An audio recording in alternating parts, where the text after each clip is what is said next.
Boa tarde, pessoal. Tudo bem com vocês? Aqui quem fala é o Zé Luiz, do time de comunicação da Inseres. Hoje é dia 30 de novembro de 2017. Estamos aqui mais uma vez para mais uma edição do webinar gratuito da Inseres, que é uma iniciativa ligada ao projeto Agricultura de Precisão ao alcance de todos, que é promovido pela Inseres desde o ano passado, com webinários mensais, aí, com vários temas voltados à agricultura de precisão e agricultura digital. Em primeiro lugar, quero agradecer a todos vocês que estão aqui conosco, as centenas de inscrições que tivemos ao longo desse mês de novembro. E eu vou fazer uma breve introdução do webinar de hoje, que daqui a pouco já vai começar, que é com o engenheiro João Sá Dantas. Então, vamos lá. Bom, como eu falei, hoje teremos um webinar com o engenheiro agrônomo João Sá Dantas. Ele vai falar sobre ambientes de alto potencial produtivo, como conquistar uma produtividade campeã no campo. Esse webinar de hoje é uma realização da Inseres. Como eu disse para vocês agora há pouco, temos vários... todo mês a gente produz webinários, todos os webinários estão disponíveis no nosso site, vocês vão ter o link daqui a pouco para acessar. E esse projeto só acontece pela parceria com várias instituições que a gente tem. Então, quero agradecer esses colaboradores hoje, o grupo Agricultura de Alta Precisão no Facebook. Fica o convite para vocês visitarem a página no Facebook deles, e quem quiser deixar o número de celular do WhatsApp no campo de perguntas aqui da plataforma, eles têm vários grupos de discussão sobre agricultura de precisão no WhatsApp. É um ambiente muito bacana para trocar informações, conhecer pessoas novas e aumentar aí o network dentro da agricultura de precisão. Então, quem quiser, fica o convite aí para seguir nas redes sociais e também enviar o número para o grupo do WhatsApp deles. Temos a parceria da ExalcTech, a incubadora tecnológica da Exalc, a própria parceria da Exalc mesmo, da Exalc USP, aqui de Piracicaba, uma grande parceira nossa na divulgação. E aí eu quero fazer também um adendo e um agradecimento às outras universidades, faculdades, centros técnicos que ajudaram na divulgação ao longo desse mês, que estiveram conosco na divulgação, e que também temos alunos presentes hoje acompanhando ao vivo a transmissão. E fica aqui o agradecimento de vocês pela parceria.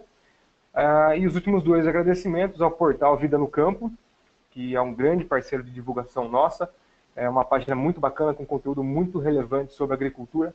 E fica o convite para vocês seguirem eles no Facebook, Vida no Campo, e também conhecer o site deles, do portal Vida no Campo. E por último, a página Agricultura de Precisão Brasil, que é uma comunidade também de troca de experiências e conhecimentos dentro da agricultura de precisão. Também uma página muito bacana no Facebook, vocês podem pesquisar lá, Agricultura de Precisão Brasil, e conhecer mais sobre o trabalho deles. Bom, vamos lá. Para quem é novo aqui, muito bem-vindo em primeiro lugar, e eu vou explicar um pouquinho sobre o que é esse projeto social que a Inseres faz. O projeto social chama Agricultura de Precisão ao alcance de todos. E o que a gente tem como foco é levar conhecimento à comunidade agrícola como um todo sobre o que é a agricultura de precisão. E a Inseres desenvolve esse programa já há 2 anos, em parceria com universidades e centros de excelência no Brasil, para compartilhar conhecimento sobre tecnologias e inovações a profissionais do agronegócio e estudantes. Estão disponíveis aulas e palestras sobre temas essenciais para o dia a dia de quem vive no campo, quem vive da agricultura. E todo o conteúdo produzido pela Inseres é totalmente gratuito. Na primeira temporada do projeto foram mais de 1.500 inscritos nos eventos, no ano passado, espalhados por todas as regiões do país e com acesso totalmente gratuito ao conteúdo transmitido ao vivo e também ao acesso ao gravado depois. Ao longo desse ano, a gente trabalhou alguns temas baseados em 4 pilares: agricultura de precisão, nutrição de plantas, fertilidade e manejo do solo e pragas e doenças. Tudo isso em busca de agregar à comunidade os benefícios da agricultura de precisão, mais conhecimento sobre a agricultura digital e difundir isso gratuitamente para todos.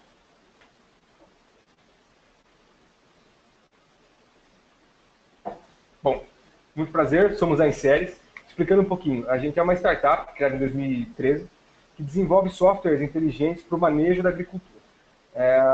O nosso foco é agricultura de precisão, então a gente processa tudo que é informação de fertilidade do solo, uma plataforma muito fácil de ser usada, são conhecimentos agronômicos profundos, inteligência artificial, mas tudo traduzido de maneira fácil para ser usada e para ser aplicada no campo para conquistar mais produtividade, seja para agricultores, seja para técnicos. Então, se você quer saber mais sobre a nossa solução, você pode entrar em contato com a gente pelo nosso site, conhecer mais sobre as nossas soluções dos mapas de fertilidade, planejamento inteligente de amostragem, as recomendações avançadas, book de relatórios personalizados, exportação dos arquivos para controlador em formato universal, processamentos mais rápidos, mapas e recomendações mais precisas do mercado, além de imagens de satélite, informações sobre compactação do solo, enfim. No nosso site tem uma página com todas as funcionalidades e uma demo completa e também um formulário para você entrar em contato e conversar com nossos representantes para conhecer um pouco mais sobre as soluções da Inseres. Eu vou dar alguns avisos para vocês, rápidos. Como eu já disse, temos todos os webinars disponíveis no nosso site, correto? E além disso, temos artigos e e-books, tudo sobre agricultura de precisão e agricultura digital. Tudo isso é gratuito e vocês podem acessar pelo site www.inseres.com.br. Lá vocês vão navegar pelas abas, temos os menus com todo o conteúdo para vocês acessarem. A ASBRAP, Associação Brasileira de Agricultura de Precisão, ela está com um site novo, com todas as informações, é um importantíssimo movimento e associação para a agricultura de precisão no país. E, então fica aí o convite para vocês acessarem o site asbrap, com 2as.org, e conhecer mais sobre essa associação e agregar ao movimento da AT no país. E temos aí vagas abertas para quem quer participar do time da Inseres. Então a gente está procurando pessoas para o time comercial, time de vendas, e também para o time de comunicação.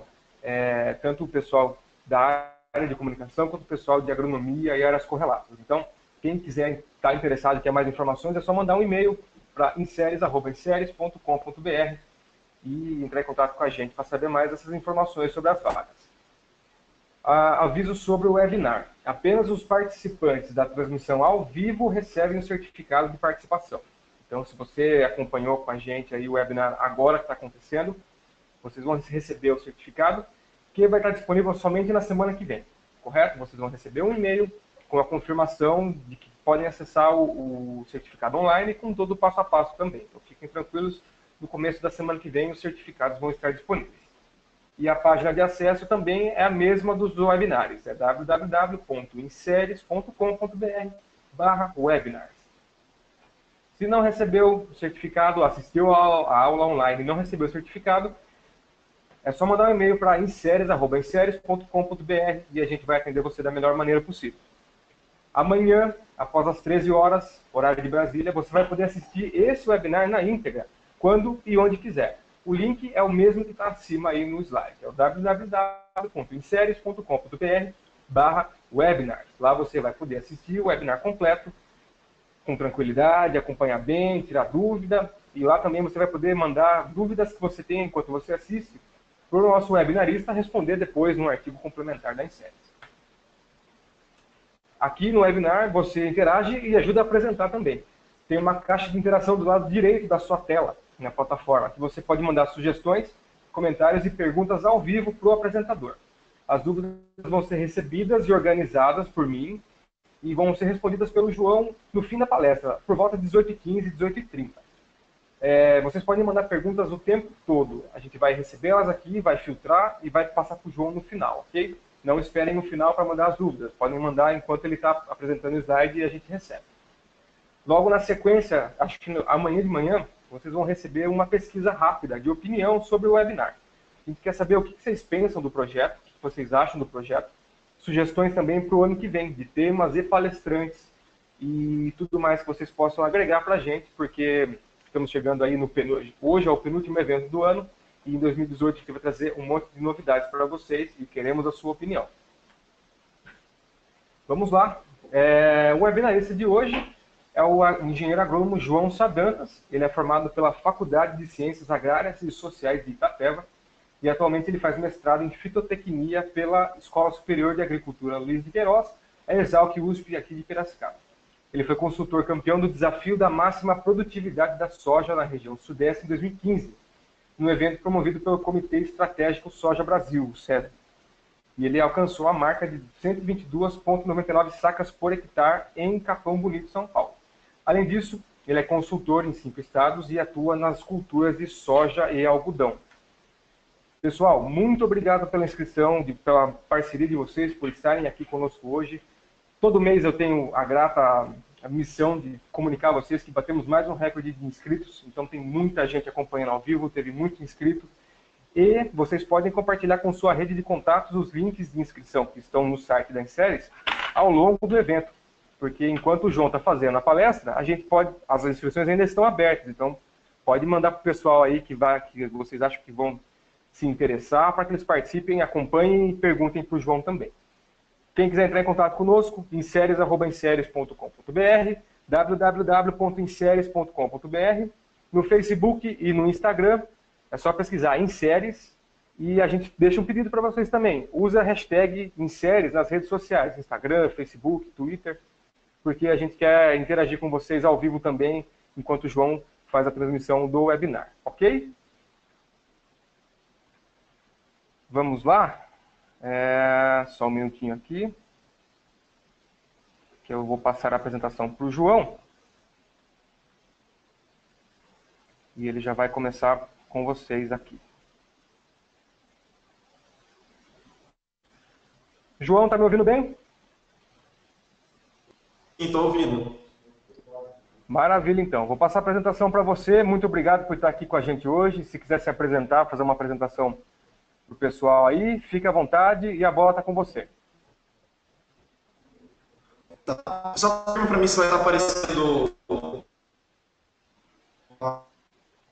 Confirmo sim. Pode colocar a tela aí, na hora que aparecer eu aviso. Ok. Maravilha, estamos vendo sua tela.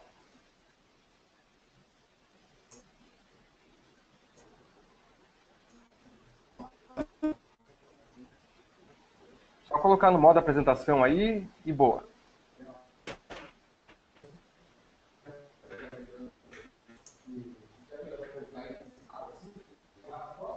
Tá aparecendo a webcam também, Luiz?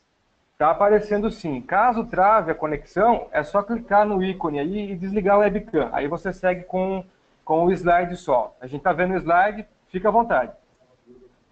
Tá vendo o slide? Tá Então, vendo a webcam? Podemos começar então.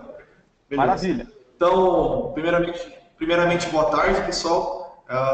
É um grande prazer estar participando do webinar da Inseres. Eu sou engenheiro faço um trabalho na parte de produção de soja e algodão em 5 estados, efetivamente. E, poxa, para mim é um grande prazer poder estar aqui e poder estar dividindo um pouco do conhecimento que eu tenho com vocês, né? Então, troca de informações, né? E qualquer dúvida, vocês perguntam que a gente vai tentar responder todas aí, tá bom? E são as webinars que eu faço, estou gostando bastante, estou aqui próximo a Brasília, então a facilidade, a praticidade é muito boa para a gente começar e difundir o conhecimento, tá ok? Vamos começar então. Definição de alto potencial, né? Definição dos ambientes de produção, né? Vamos pensar aqui dessa forma. Isso aqui é uma definição que ela está bem no começo ainda, mas a gente está evoluindo nela. Por exemplo, né, um ambiente de produção aí de mais de 100 sacas por hectare, né, um ambiente de produção B 80 a 100, um ambiente de produção C de 60 a 80, um ambiente de produção D de 40 a 60.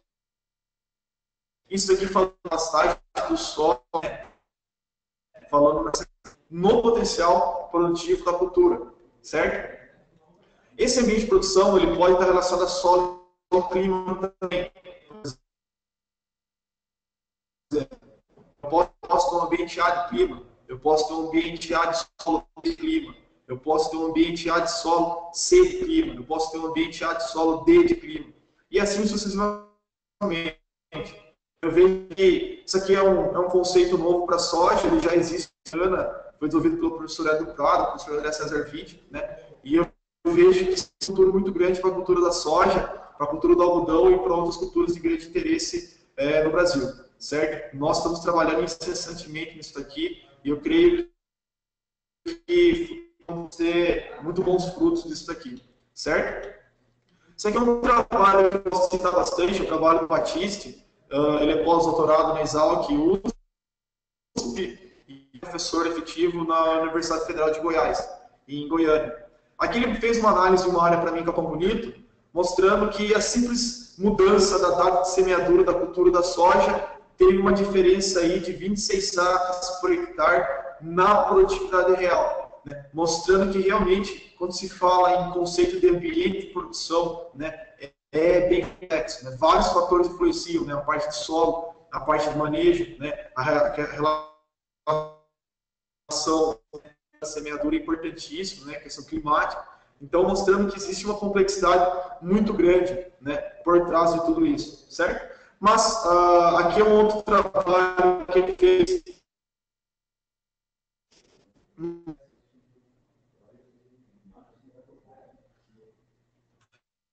Esse trabalho foi feito, uma análise que foi feita no Brasil inteiro sobre a produtividade de soja, né? Aqui, se vocês olharem em verde escuro, é a produtividade obtida, né? O que realmente o produtor ele produziu efetivamente, né? Aqui, em verde claro, seria por manejo, o que o produtor perdeu por manejo na área dele, e aqui a perda por déficit, né? E por último, né, a soma desses três vai ter o potencial produtivo, né? Então, só para mostrar para vocês aqui o seguinte, que nem sempre a produtividade real, ela mostra realmente a eficiência do lavoura. Só para vocês verem, essa fazenda aqui em Santa Luzia, né, ela produziu 85 sacos por hectare, né, com uma perda por manejo de 36 sacos por hectare por déficit. Quando a gente vai para essa área aqui, Fazenda Betânia, o produtor obteve 81 sacos por hectare, né, mas a perda por manejo dele foi 2 sacos por hectare, né, e a 34 sacos por déficit. Esse tipo de trabalho que a gente chama de modelagem, e é onde que entra a questão de definição de ambiente de produção relacionada à parte climática, né? Que o Rafael Batista vem fazendo muito, que isso aqui pode ajudar bastante futuramente o pessoal aí, ok? Como a minha parte é solo, né? A gente vai entrar agora no conceito relacionado ao solo, né? A gente vai pensar que vamos trabalhar no ambiente químico, né? O ambiente físico e o ambiente biológico, né? Eu vou discorrer sobre os três assuntos e eu creio que a gente tem uma noção muito boa dessa relação ao ambiente de produção solo. Eu gosto muito dessa definição de produção do professor Bernardo Van Rijn. É uma definição muito boa que eu acho que todo mundo tem de aprender muito com ela. Solo, parte superficial intemperizada, não consolidada da crosta terrestre, né, contendo matéria orgânica e organismos vivos. Né? Então, o solo é parte biológica, antes de mais nada. Trata-se de um material poroso que permite a penetração de raízes. Né? Então, o solo também é a parte física, oxigênio, porosidade, né, compactação, são fatores que influenciam muito na definição do ambiente. Né? E o suprimento de água e nutrientes para as plantas, né? Que é a parte química de solo. Então, quando pensamos em solo de alto rendimento, quando a gente quer entender um ambiente de produção relacionado ao solo, nós não podemos entender o solo de forma isolada. A gente tem que pensar sempre do ambiente biológico, do ambiente físico e do ambiente químico, certo? Começando pelo ambiente químico, nós vamos entrar aqui eu vou discorrer um pouco para vocês sobre a origem da acidez e o que é acidez, né, até a gente chegar realmente na prática efetiva. Primeiro ponto, pH, potencial hidrogênio iônico. Né? O pH, o potencial hidrogênio iônico, seria a definição dele, seria menos logaritmo de H+,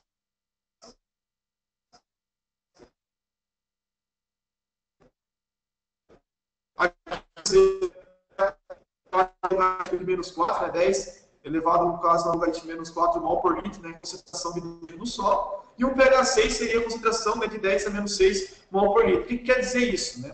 Que quanto maior o meu pH, menor vai ser a atividade de hidrogênio no solo, né, pensando que o logaritmo é negativo.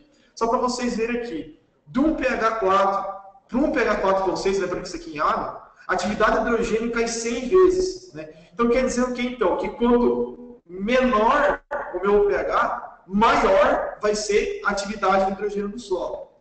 Quanto maior o pH, menor vai ser a atividade de hidrogênio no solo. Ok? Nesse contexto, nós temos as causas da acidez. Primeiro ponto, né? Regime pluvial. É o principal fator hoje, né? Clima úmido, né? Mais drenagem, fiação de bases, né? Mais alumínio, mais hidrogênio nos colóides, né? pH baixo. Clima seco, né? Acúmulo de bases, né? Deserto geralmente tem que ter um pH alto, porque acúmulo, né? Pouco hidrogênio e alumínio nos colóides, tem esse pH alto. Outros fatores, né? Material de origem, né?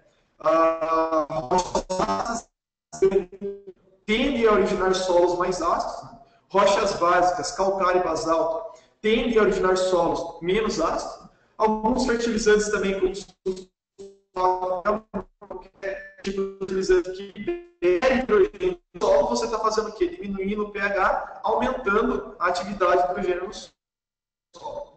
Componentes da acidez, nós temos a acidez ativa, que efetivamente seria o pH, a acidez trocável seria o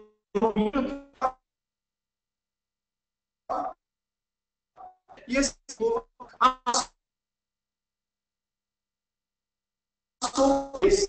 alumínio, nós temos o quê? Acidez potencial, certo? Trocável, né, que seria o alumínio, né? Acidez não trocável, que seria o hidrogênio covalente, né? Isso aqui nós temos acidez potencial, e acidez ativa, efetivamente, é o pH, ok? Que é o hidrogênio na fase líquida do solo.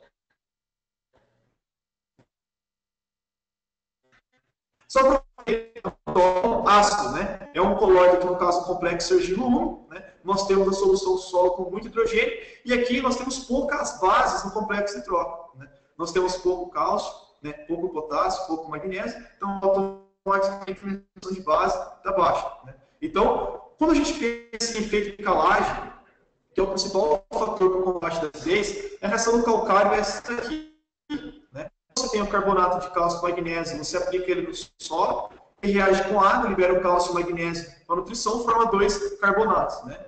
Esses carbonatos reagem com água, formam bicarbonato, hidroxila, né? A hidroxila reage com o hidrogênio, né? Formando água, né?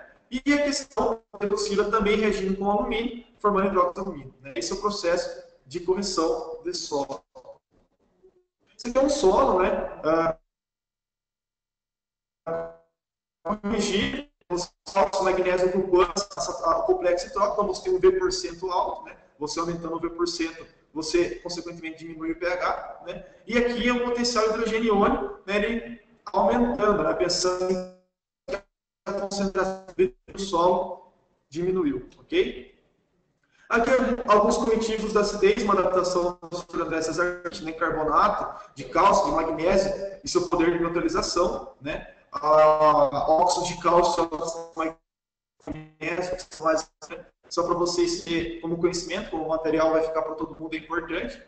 E qual que é a importância, gente, pensando assim, no texto? Por que mexer na acidez? Por que trabalhar na questão de acidez, falando também em pH? O que isso tem a ver na relação no solo, né? na questão de qualidade do solo? Esse é um trabalho profissional à volta mostrando a questão do pH de 5,9 em cloreto de cálcio, 6,5 em água, mostrando a disponibilidade dos macronutrientes. Então, os macronutrientes tendem a ter uma participação nessa faixa, né, de pH. Ok? Por isso que nós trabalhamos com pH nessa faixa aqui. Um outro problema é o seguinte, eu vejo que quando eu tive na Universidade de North Illinois University, eu ganhei um cubo mágico deles, né? E um cubo mágico escrito sólido, né? E eu acho que solo realmente é isso, né? É um cubo mágico, porque quando você mexe em uma parte, desequilibra a outra, né? Então aqui é um trabalho mostrando a relação de biologia do solo, né? E relacionado à questão de calagem. Por exemplo, até a doutora Ana Maria Primavera, que é uma grande bióloga, né, de solo, muito respeitada, ela sempre falou dessa relação do calcário. Só para vocês pegar aqui, por exemplo, bactérias celulóticas, né? Eu tenho um pH aqui de 5,2, um pH de 7. Né? Estamos falando de zero de vida de bactérias para 25 milhões. Né? Então, o aumento de bactérias no solo, numa questão de relação de pH aumentando, é exponencial, certo? Por exemplo, vamos pensar na questão biológica. O que isso pode trazer de danos? Né?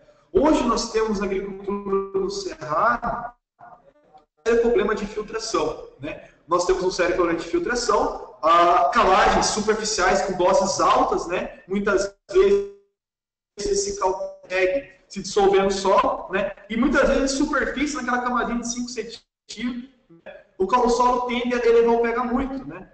Se você leva muito pH, você promove muito vida bacteriana, né? E o que acontece? O que pode acontecer numa situação dessa? A tendência desses pHs mais alcalinos é promover uma maior proliferação de nematóide, pensando que a relação antagonista do nematóide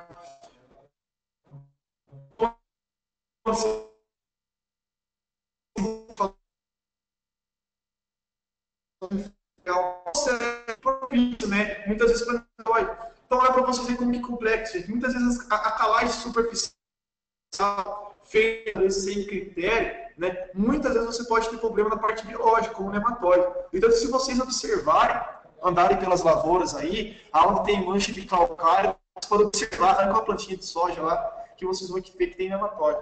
É um trabalho que tem que ser, na minha opinião, tem que incentivar o pessoal da universidade a estudar um pouco mais sobre isso. Eu acho que tem muito pouco, hoje eu procurei alguns artigos sobre isso, realmente precisa ter mais informações, eu acho que é uma grande linha de raciocínio, aí, uma hipótese legal para quem tiver de aluno ouvindo aí, para poder se trabalhar e pesquisar sobre o assunto, ok?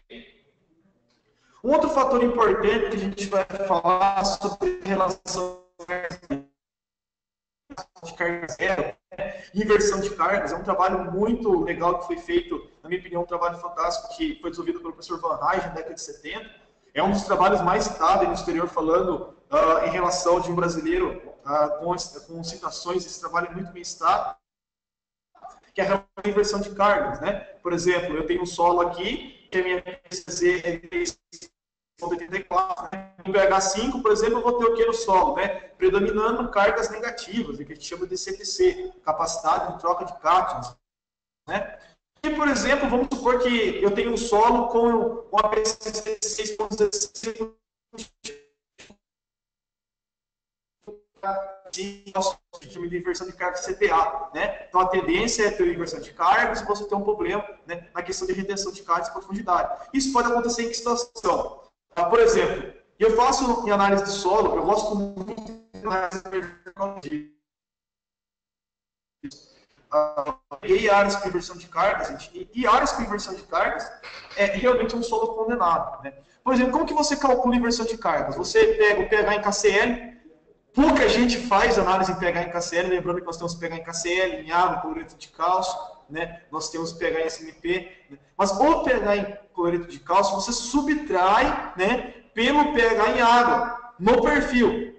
Se o valor dessa relação for positivo, você tem no seu solo CTA. Se a subtração do pH em KCl menos o de água for negativo, você tem o quê? CTC. Certo? Hoje os solos de alto potencial que nós pegamos é CTC ainda em profundidade. Mas vamos colocar aqui um exemplo para vocês aqui de um solo com inversão de cargas. Ó.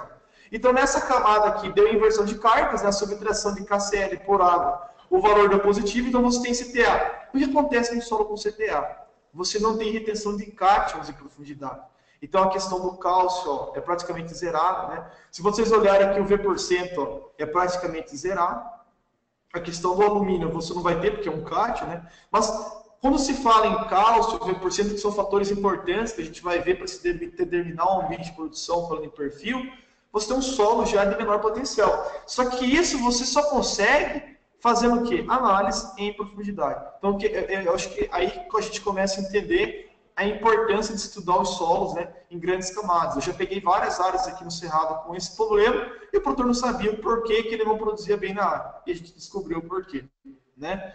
Aqui só para vocês ver as continhas que eu falei, né? Na questão também, eu acho importante, né, a questão, né, das análises mais profundas. Hoje, se a gente pegar aqui uma continha para classificar, né, a atividade de argila, né? Hoje nós temos essa relação do 27 centimol, né, cargas por quilograma de argila. Você pega a CTC, a pH7, em camadas de pelo menos 20 a 40. Eu gosto, gente, de fazer de 40 a 60. Eu, quando faço análise até 1 metro, eu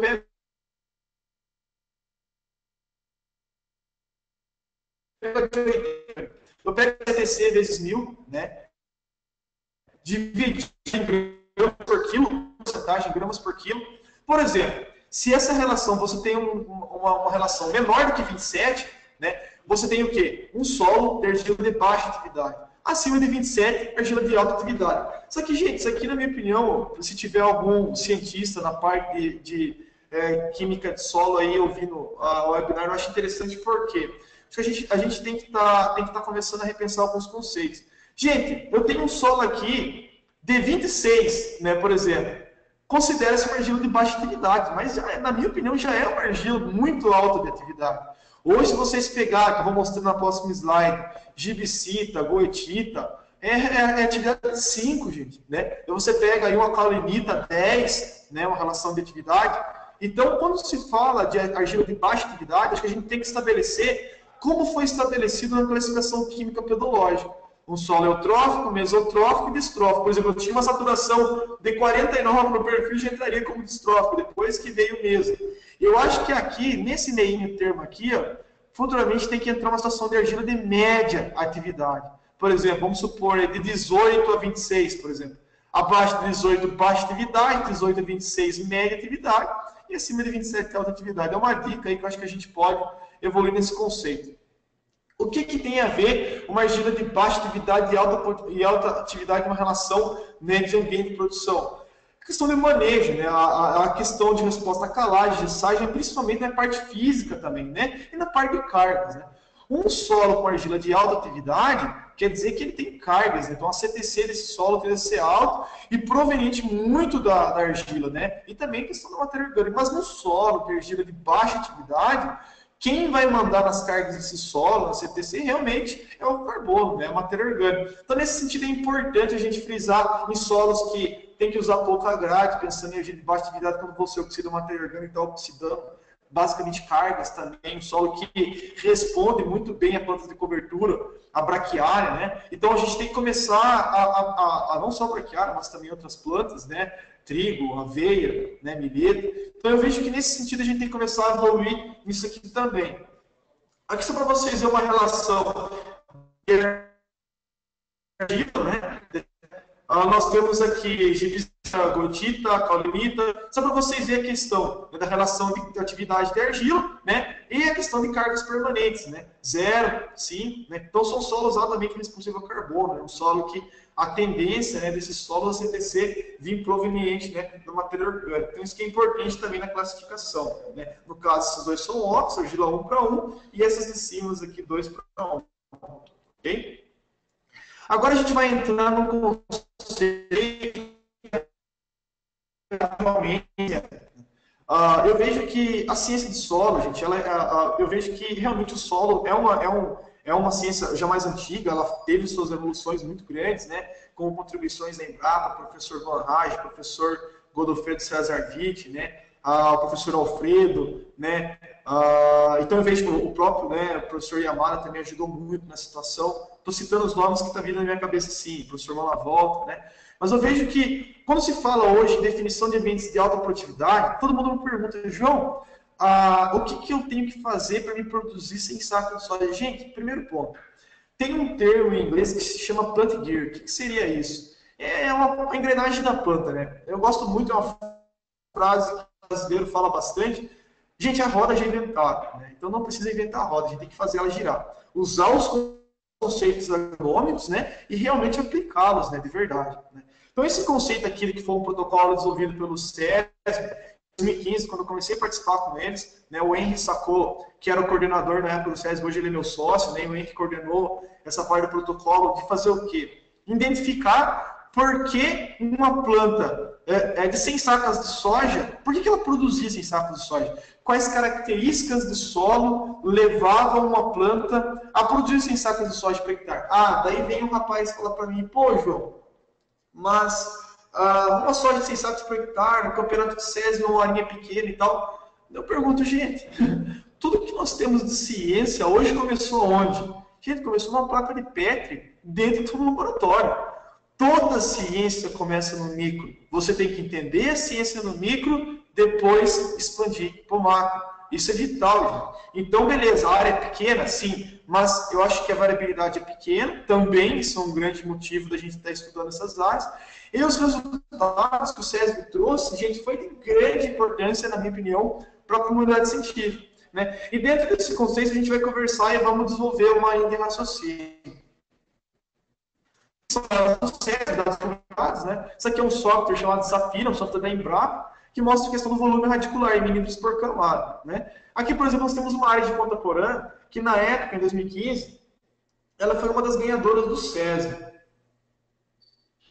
Só para vocês verem, aqui, nós temos um solo aqui de 0 a 10, né, até 90 centímetros, e o que chamou atenção muito de mim nessa época, e do Henry, de toda a comunidade científica que estava envolvida lá, né?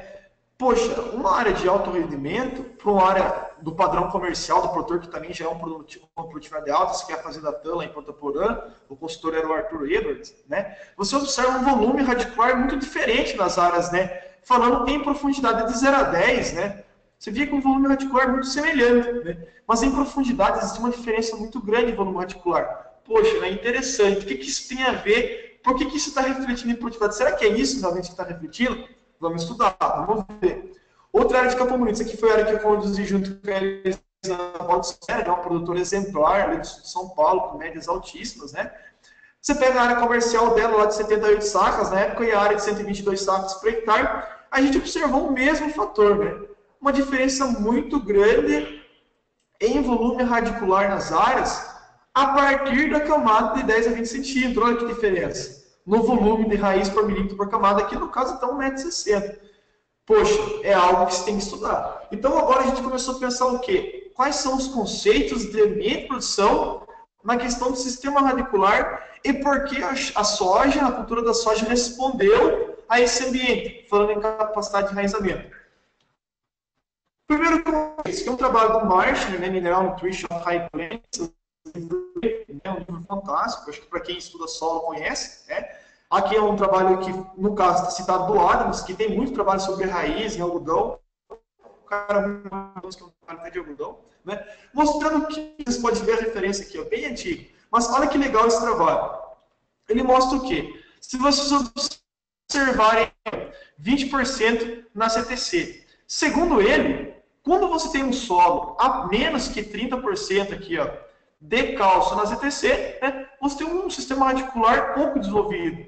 Ele mostrando a importância, né, do cálcio no perfil, né, e entender que esse valor de 30% abaixo da camada de 20 centímetros em profundidade, ele reflete o quê? Em ambiente de crescimento radicular. Não é 60%, não é 80%, mas esse aqui é o valor mínimo. Então a gente começa a modelar o ambiente. Esse aqui é um trabalho do Marshall também, né, mostrando que, ó, isso aqui é uma plantinha aqui de feijão, né? Aqui, no caso, aqui, quando ele tira uma quantidade de cálcio, né, você observa o quê? Né? Que quando se retira uma quantidade de cálcio mínima, em 24 horas, em 12 horas, no caso aqui, 24 horas, a raiz dobra de tamanho, quando tem a concentração de cálcio adequada, mostrando que realmente ele é um fator importante, né, para o crescimento radicular. Um outro fator importante que se fala na classificação do solo seria a classificação química pedológica, né? A influência da saturação de base, né, na classificação do solo, a soma de base também, o alumínio, o M% e o RC. Mas aqui só para vocês verem, quando nós temos solo com saturação de base acima de 50 perfis, tem um solo eutrófico, né, acima de 50 em todas as camadas. Quando nós temos um solo menor do que 30, aquela solo que tem uma queda abrupta de saturação no perfil, a gente chama de solo distrófico, né? E um solo mesotrófico, lembra lá do solo de média atividade, que eu acho que é importante classificar, ó, ele quando ele está em 30 e 50, é um solo, chama de solo mesotrófico. O que isso tem a ver com produtividades? Que vem no trabalho do professor também dele, mostrando que o ambiente de produção, né, falando da capacidade de enraizamento da planta, que no caso é cana, mas olha que interessante. Segundo ele, um solo eutrófico produz mais que o solo meso, mais que o solo distrófico, mais que o solo cloáquico e mais que o solo árido. Por que um solo eutrófico produz mais que o meso, mais que o distrófico? Por causa da capacidade de enraizamento da planta. Né? Segundo ele, a capacidade de enraizamento da planta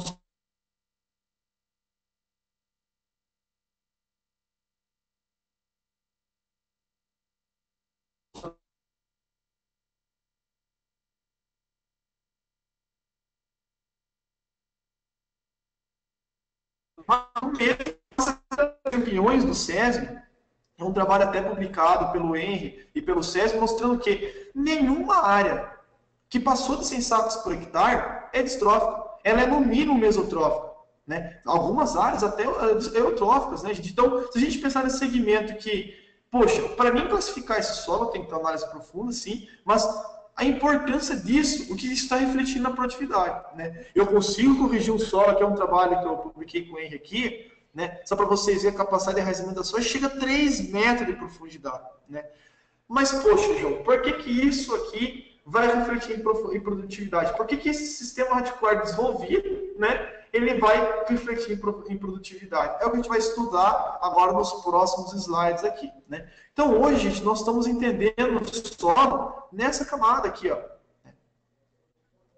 mostrando que existe uma camada muito grande a ser explorada ainda. E vocês vão ver que logo à frente eu vou mostrar para vocês que tem um trabalho recentemente feito em Iracemápolis, na estação da Produquímica, mostrando que a planta realmente respondeu a esse sistema de cor, não só em água, em refrigeração, em nitrogênio, tudo que a gente vai falar lá.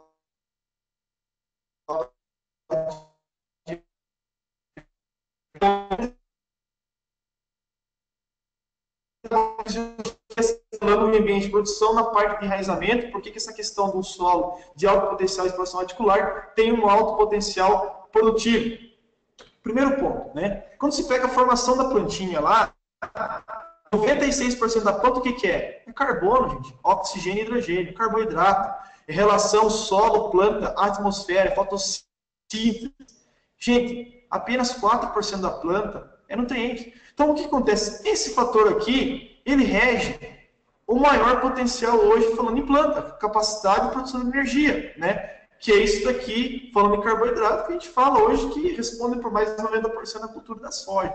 Então, primeiro ponto, isso é muito importante de frisar, né? Pegamos aqui a fotossíntese, então, o fotossistema 2, o fotossistema 700, o P680. Gente, tudo começa aonde? Aqui, ó, com a oxidação da água. Tudo começa com a quebra da molécula da água. Então, a água hoje é o fator mais importante, pensando em produtividade, sem dúvida.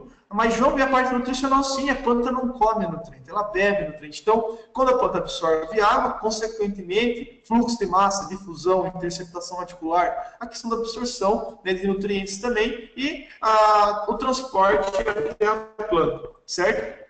Nesse sentido, vamos pegar aqui uma equaçãozinha simples, para vocês verem aqui, né? Eu tenho aqui a água disponível, né, que é o total de água disponível no solo para as plantas, em milímetros, né? A gente pega aqui capacidade de campo, menos pôr permanente, dividido por 10, esse dado global do solo vezes H, por exemplo. Essa equação tem vários modelos, né? Esse aqui é o modelo mais simples, que geralmente é usado para irrigação, né?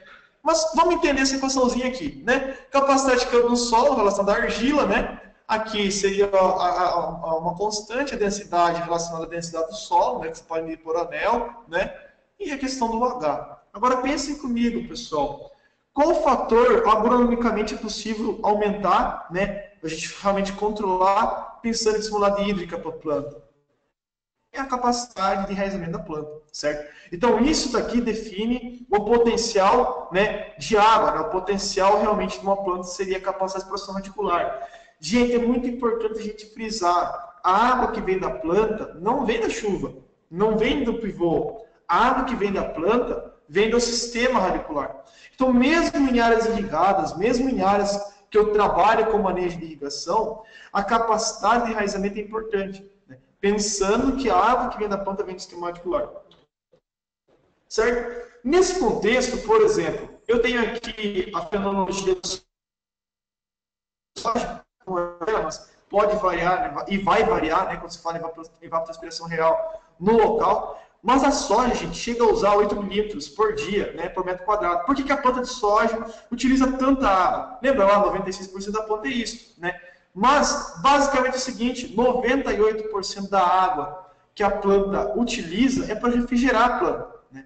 Apenas 2% da água que ela utiliza é para funções básicas. Então, primeiro ponto, por que a água refrigera a planta? Porque ela tem um calor específico alto, né? Então, a água refrigera a planta. Mas, poxa, João, o que isso tem a ver? Deixa eu entender, então, o que essa relação hídrica tem a ver com a produtividade que você está falando, a questão sistema radicular? Primeiro ponto, gente, A planta é um ser ativo, não é um ser passivo. A planta ela tem um termosensor, ela tem um fotossensor, ela tem um biosensor, ela tem um hidrossensor. Gente, a planta sabe que o fotossensor, se é de dia, se é de noite. Né? A planta sabe que o termosensor, quando você está muito quente, muito frio, ela inclina as folhas nas horas mais quentes do dia para ter menos acesso à luz solar, né? A planta, né, ela tem um hidrossensor, que é o que a gente está falando aqui, né, que é a capacidade da planta saber a capacidade de água do solo ou não, né?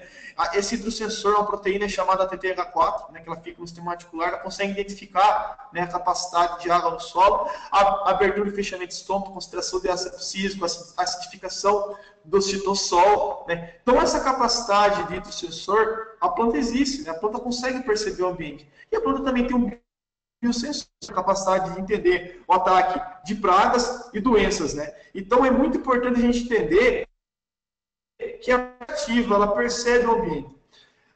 Nesse segmento, vamos supor que eu tenho uma baixa disponibilidade hídrica na planta.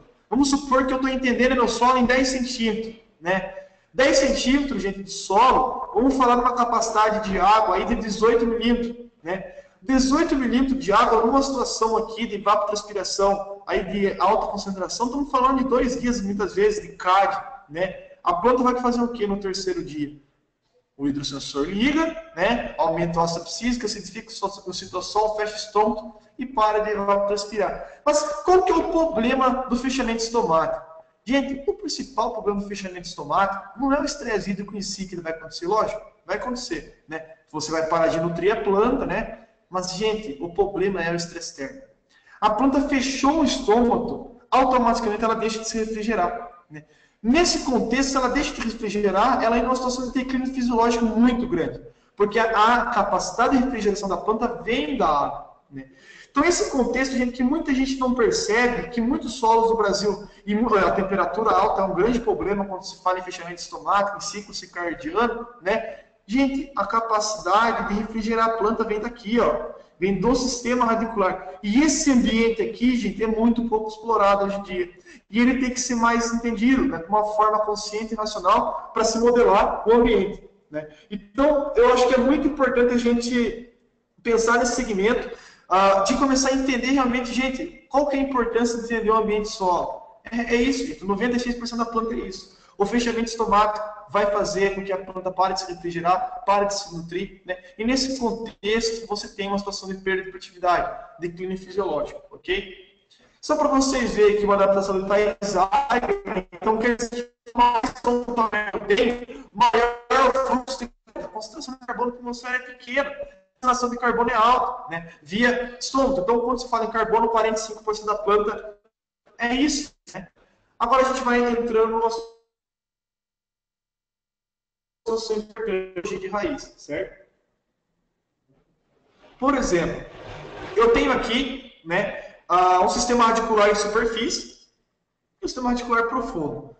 A hipótese que eu falo é o seguinte: a raiz superficial tem a mesma função das que a raiz mais profunda? Beleza, vamos entender isso agora. Eu acho que isso é importantíssimo, gente, para a gente começar a mostrar que o que nós sabemos hoje de raiz é muito pouco. Olha para vocês verem aqui. Esse aqui é um trabalho da New Phytologist.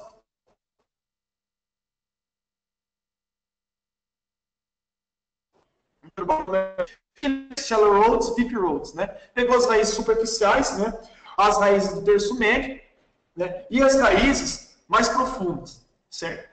Aqui ele fez uma análise de corte, levou isso para um laboratório e mediu isso no microscópio eletrônico. O que ele viu?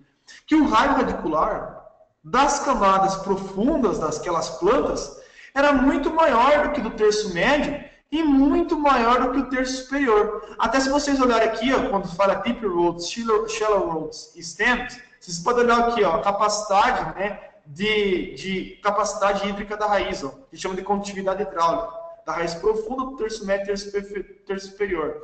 Raiz profunda, terço médio e terço superior. Então, gente, a capacidade de absorção de água aqui é muito grande. Mas vamos entender o porquê que isso acontece. Essa equação do Gardner, gente, essa aqui é uma equação muito boa,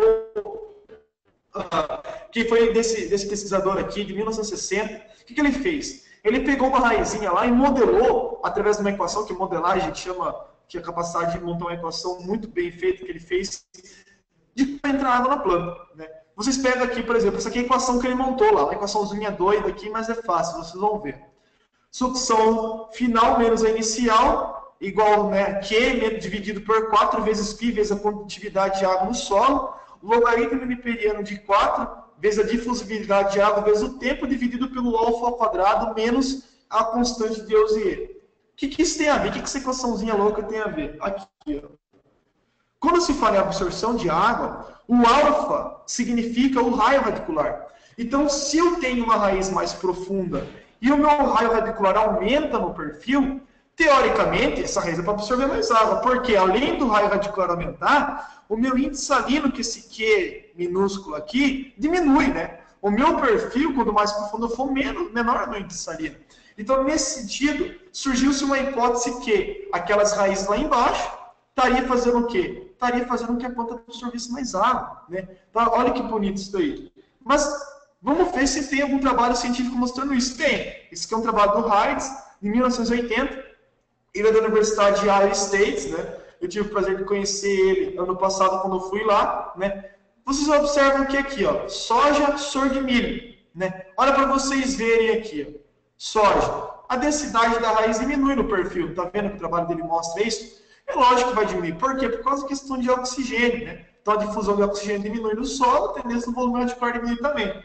Mas como é a eficiência da absorção de água? Tá aqui, ó.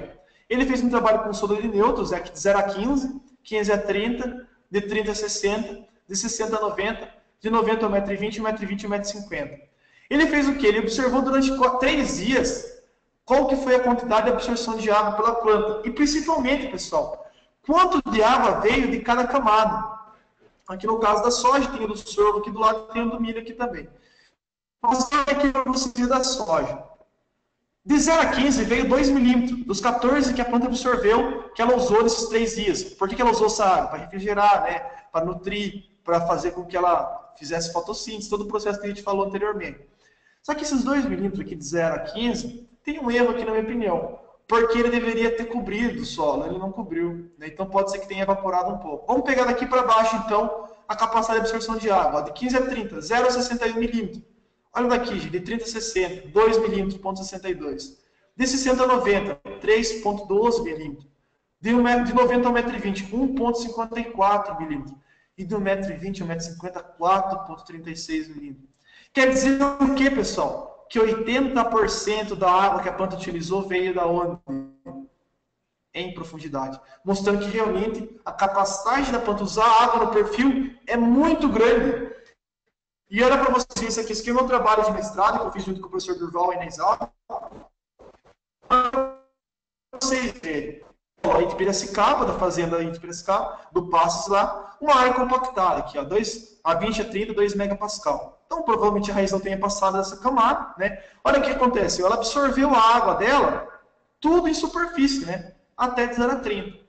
E eu fiz esse mesmo trabalho aqui numa área corrigida, uma área bem trabalhada, uma área de alto rendimento em Goiatuba, Goiás.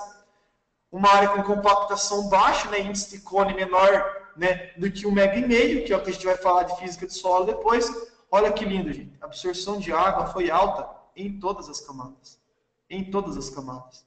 Em todas as camadas. Então isso daqui é algo fantástico. Então eu acho que isso aqui, gente, é o suficiente já para mostrar para muitas pessoas que realmente isso é um caminho sem volta, né? Se quiser entender hoje o ambiente de produção de alto rendimento, esse ambiente aqui pouco explorado ele tem que começar a ser explorado, ok? O que um outro fator tem, né, é a questão do nitrogênio. Pô, da onde que vem o nitrogênio da soja? Né? Vamos fazer uma continha aqui. Soja de 100 sacas por hectare, 6 mil quilos, 6 toneladas. Gente, uma soja de 6 mil quilos por hectare, ela vai utilizar aproximadamente 498 quilogramas de N. Né? Da onde que está vindo esse N? Lógico, está vindo boa parte da FBN, que é a fixação biológica de nitrogênio. A plantinha de soja ela tem o sistema radicular, que forma os nódulos, né? O nódulo pega o N2 atmosférico, que é quase 80% da atmosfera, transforma isso em amônio, né? O ureídio, que está ali, que é uma enzima que transporta esse amônio para a planta, né? E faz a nutrição através da fixação biológica. Só que, gente, Eu não peguei nenhum trabalho científico mostrando fixação biológica de nitrogênio acima de 250 kg. Alguns trabalhos mostram 280, mas são bem poucos. Da onde que está vindo, então, o nitrogênio com a soja de 100 sacos por hectare? Existem muitas hipóteses. Eu vou passar para vocês a mim, que eu acho que é muito coerente. Olha para vocês verem aqui a questão do nitrato. O NO3-, que é uma forma de nitrogênio de carga negativa, ele concentra em camadas mais profundas. Por quê? Porque é uma camada de sedimentação de ânions, né? Onde concentra sulfato e nitrato, né? Nessas camadas profundas aqui, concentra nitrogênio, certo? Beleza, então aquelas áreas do César que produzem sacos por hectare não tem raiz profunda? Tem. Não absorve muita água em profundidade? Absorve. Então, se absorve muita água em profundidade, tem raiz profunda? Como que o nitrogênio entra na planta? Fluxo de massa. Automaticamente ele entraria de forma passiva, gente.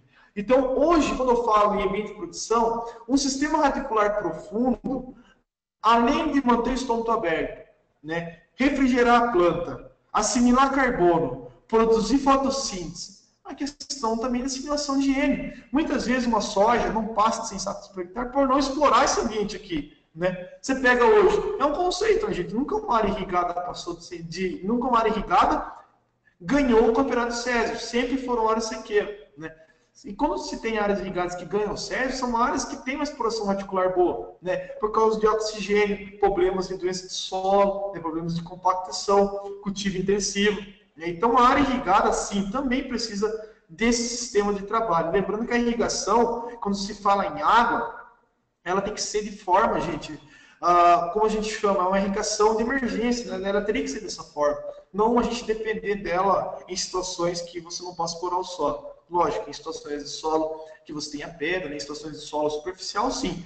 Em solos com capacidade de exploração profunda de raiz, tem que se aproveitar isso. Ok? Um outro conceito importante também que o professor nos passou no seu ensinamento é a capacidade de rizosfera, né? E acidificação e alcalinização, né? Por exemplo, a soja, por boa parte do nitrogênio vir em forma de amônio, o que ela faz? Ela acidifica. Lembra o trabalho que falava de rizosfera, quando se absorve uma carga positiva, libera uma carga positiva. Quando se absorve uma carga negativa, se libera uma carga negativa. Vamos olhar para vocês o trabalho do Marshall. Aqui, ó. Absorção de amônio, liberação de H+. A absorção de nitrato, liberação de hidroxilo. Né? Olha aqui para vocês verem. A absorção de nitrato, olha que tá, como está a rizosfera aqui. Alcalina. Olha como você absorve amônio. Desculpa, gente, amônio, como está aqui. Ó. Rizosfera ácida. Certo? Nesse contexto, gente, esse efeito é só rizosférico, não passa só. Sim, muita gente fala isso, mas muitos trabalhos já mostram que essa capacidade, sim, pode passar para o solo. Então, uma soja, hoje, ela tende a acidificar mais o solo e as gramíneas tendem a alcalinizar mais. Daí todo mundo fala, poxa, João, mas o milho safrinha no cerrado não dá lucro. Gente, se não fosse milho safrinha no cerrado, os problemas do solo falando em acidez seriam muito maiores do que nós temos hoje. Você pega, por exemplo, áreas do Mato Grosso, que se planta soja e algodão safrinha, que são duas dicotiledôneas subsequentes, você passa para você ver 3 áreas de soja e algodão que acontece. Provavelmente o seu solo vai ficar muito ácido, né? E a necessidade de calagem aumenta bastante. Mas a necessidade de calagem aumentou bastante, tá? Daí você vai fazer com doses altas de calcário em superfície, em áreas que tem pouca capacidade de filtração e difusão de calcário no solo. Aí, se o calcário acumula em superfície, aumenta muito o pH, desequilibra a parte biológica, a bactéria celulótica explode e você tem um problema de nematóide. Então, gente, tem que se entender o contexto físico, capacidade de filtração, né? Calcário tem, na minha opinião, tem que ser doses constantes, né? Mas sempre pensar na importância da gramínea C4 no sistema, falando em alcalinização rizosférica. Aqui só para vocês verem, isso aqui é um solo, gente, para quem não sabe. O campeão, né? Esse carinha aí, ele conseguiu 149 sacos por hectare. Gente, fantástico. Ele, na minha opinião, está de parabéns. E olha o que ele conseguiu aqui, ó. Vamos pegar o solo dele. Aqui o solo dele, isso aqui até 2 metros de profundidade, né? Coletado. E você olha aqui, ó, CTC. Gente, ele tem CTC boa até 1 metro de profundidade, numa argila de baixa atividade. Gente, ele conseguiu colocar CTC até aqui. Como que você aumenta CTC a 1 metro de profundidade? Gente, raiz, carbono, plano de cobertura, entendeu?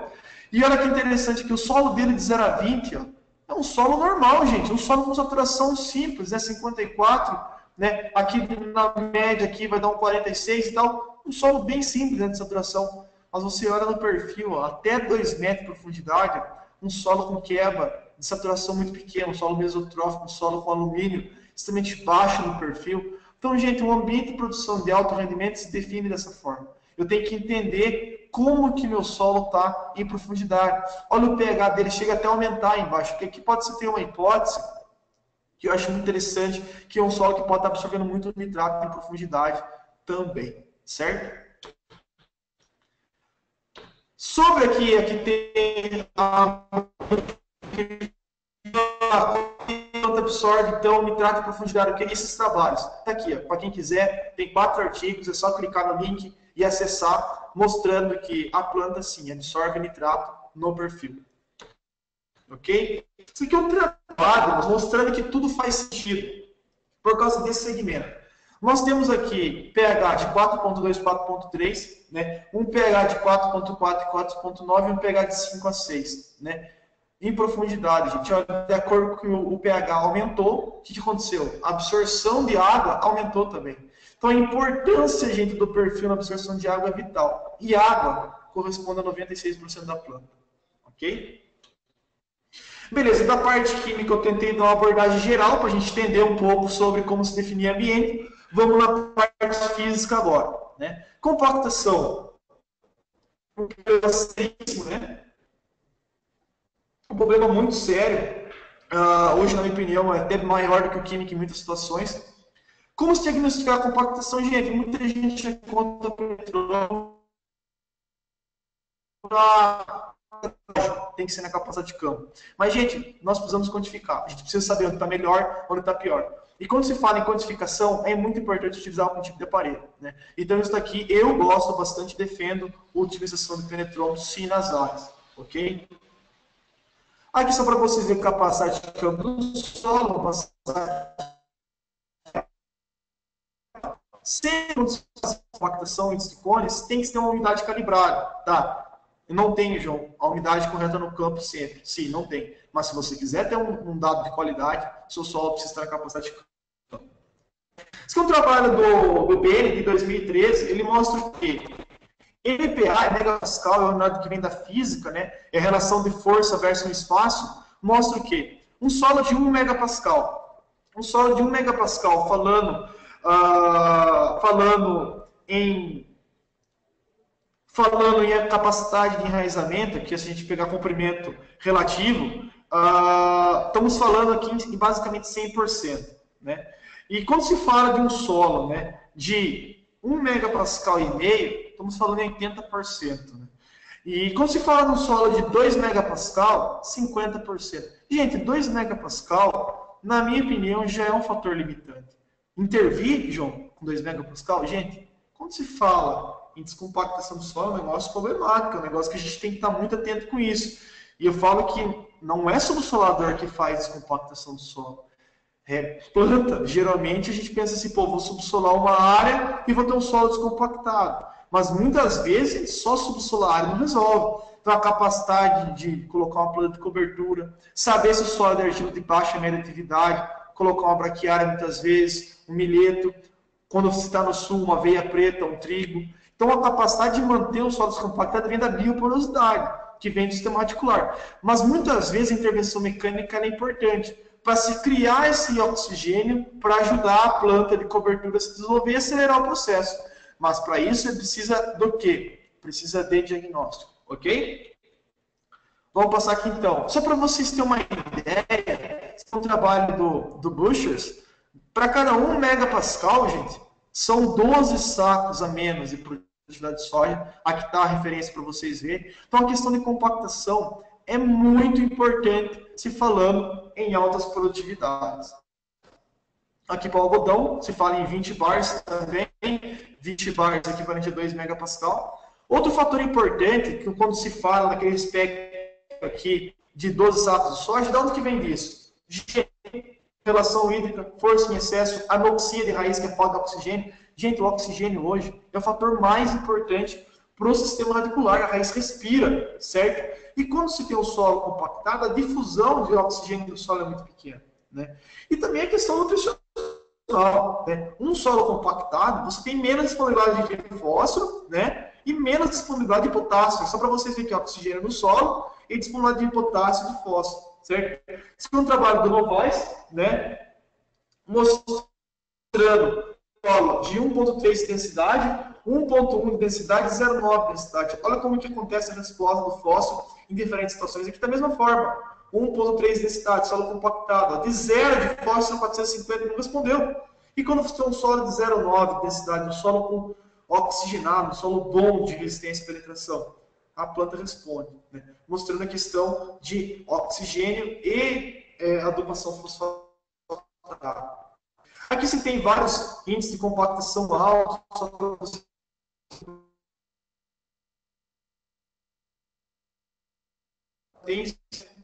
mostrando que todos os campeões do CESBL, se tem níveis de compactação menos que o MeG e megapascal. Tá vendo aqui? Esse aqui dos campeões desse ano, de 95 a 149 pascal. Nenhum barrinho de 1 megapascal e meio. Mostrando que esse gene tem uma capacidade importante e é um fator importante que tem que ser diagnosticado no campo. Isso aqui é um solo para vocês verem compactado, né?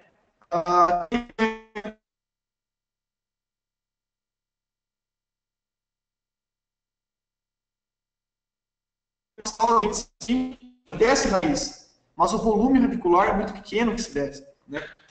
Também que 2 megapascal. Que é uma análise do Safira também para vocês verem.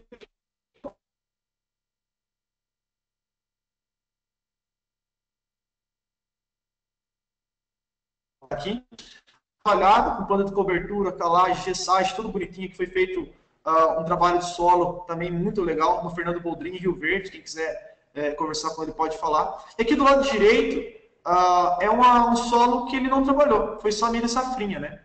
E aqui também, aqui na divisa, tem uma trincheira, certo?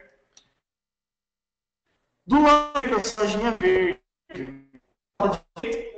a sojinha amarela, né? Olha para vocês verem, um solo de 1 megapascal e meio e 2 megapascal e meio.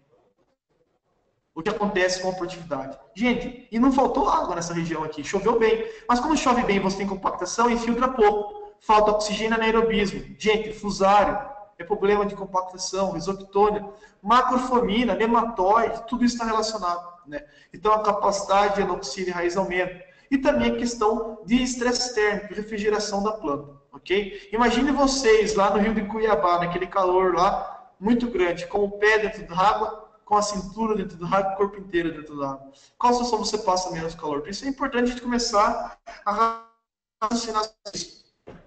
Outro fator importante sobre a capacidade de filtração, que é um teste que eu fiz junto com ele, essa aqui é uma área compactada, essa aqui é uma área que o Henry fez nos campeões do CESP, mostrando a capacidade de filtração relacionada direto, gente, com produtividade. Essa área do Alexandre Zaitz deu 300 mil por hora de filtração. É muito água. Isso aqui são trabalhos que eu fiz no Mato Grosso, gente, ó. Solo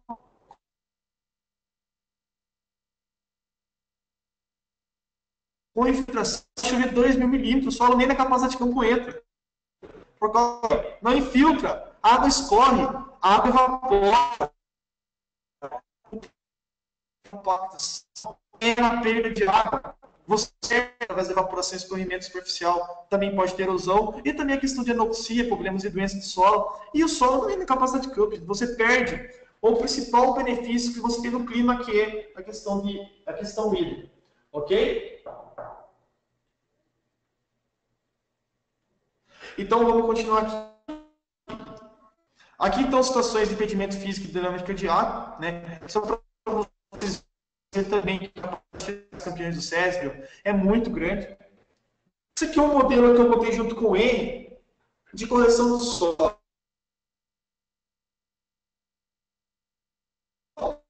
Certo?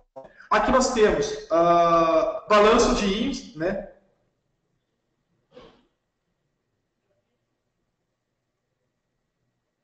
Aqui, mesmo macrofauna, balanço de íons, resíduo vegetal, né, tempo e infiltração de água e manejo mecânico, né? Aqui são fatores de correção de perfil.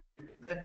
Gente, mesmo uma coisa, buraco de coleóptero, buraco de coleóptero, buraco de formiga, faz com que o calcário desça. Balanço de íons, absorção de sulfato, nitrato, profundidade, também alcaliniza solo. Gente, o RCOM é o radical livre da matéria orgânica, também corrige perfil. A infiltração do carbonato com o tempo pode descer, que tem trabalhos do CARES mostrando isso. E também o trabalho de injeção de calcário, que também é uma forma de correção. Mas o que se tem aqui em comum nesses modelos? Gente, infiltração. Um solo muitas vezes compactado, você pode ter problemas físicos, desculpa gente, você pode ter problemas químicos, com certeza. Tá bem, ok? Vamos passar aqui então.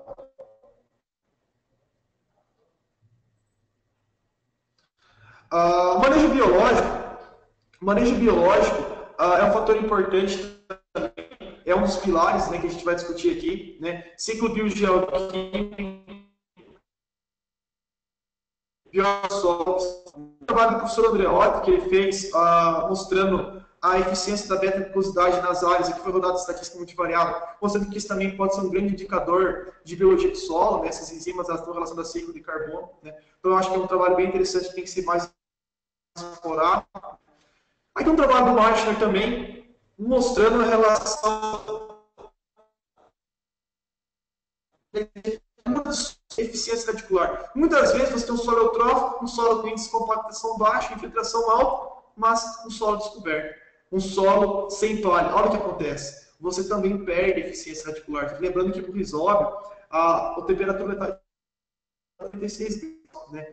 Planta de cobertura, gente. Cada planta tem uma função. Cada função está relacionada a um tipo de problema. E cada problema, cada solo tem uma situação. Esse é um trabalho feito pelo Passes, na Exalc, mostrando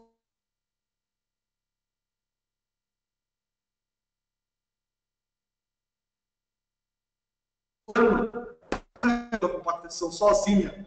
Muitas vezes é interessante, sim, diagnosticar qual que é o problema, se tem compactação, qual é o nível, que profundidade que está, se eu tenho condição química para crescer, muitas vezes a intervenção mecânica junto com a biológica vem muito resultado.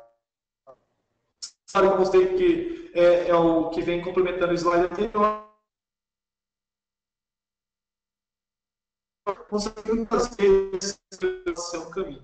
Ok? Aqui são plantas de cobertura. São plantas de cobertura mostrando vocês aqui tem uma eficiência muito alta. Então é importante a gente sempre estar associado a isso. Aqui, se vocês verem, nós temos um potencial também muito grande de cobertura em cima do trabalho de solo. Gente, se quer ter um trabalho de solo eficiente, é importantíssimo pensar em cobertura de solo. Aqui o Guilherme Pontieri é um grande produtor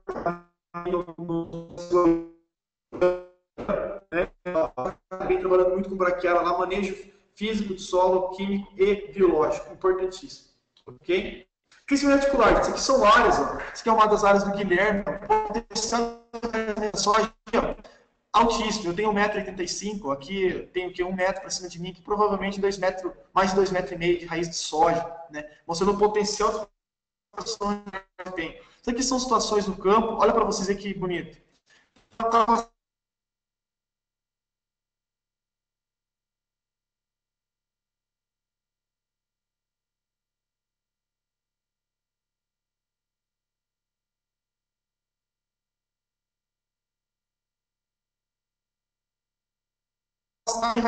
Ela tem uma média hoje na fazenda dela fantástica, e o potencial de crescimento reticular na área dela chegou até 3 metros de profundidade. Né? Aqui, se vocês observarem também, as mesmas em áreas aí de 90, 100 sacos por hectare. Fica uma pergunta, né? Até onde temos que entender? Temos que entender nosso solo pensando em altas produtividades, né?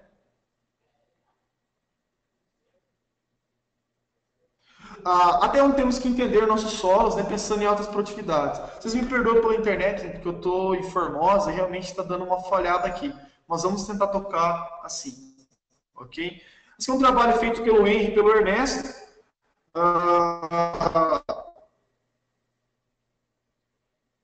Aqui é um trabalho feito pelo Henry e pelo Ernesto, né, mostrando que foi feito um trabalho em Iracemapos. Eles pegaram uma trincheira, tiraram esse horizonte A aqui de 0 a 20, colocaram ele num canto, para não perder a capacidade de matéria orgânica, né?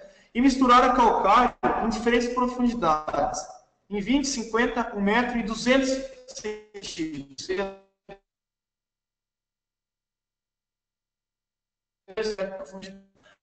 Até que ponto a planta responderia deles? Aquilo já era um solo de alto rendimento, né, 85 sacos por hectare, mas quanto mais profundo chegou o sistema radicular, maior foi a produtividade, né?